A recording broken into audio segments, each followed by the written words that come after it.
जय माता दी दोस्तों, आप सभी का हमारे यूट्यूब चैनल अनीता जयपुरिया में बहुत बहुत स्वागत है। आज हम आपको अपनी जीभ के ऊपर एक राम भजन सुनाएंगे कि ये जीभ किस तरह से हमारी जीभ बहुत ही मक्कार है, प्रभु का भजन सुन करने में आलस करती है।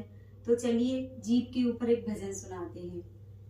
बोलो सियावर रामचंद्र की जय हो।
रामचंद्र भगवान की जय हो।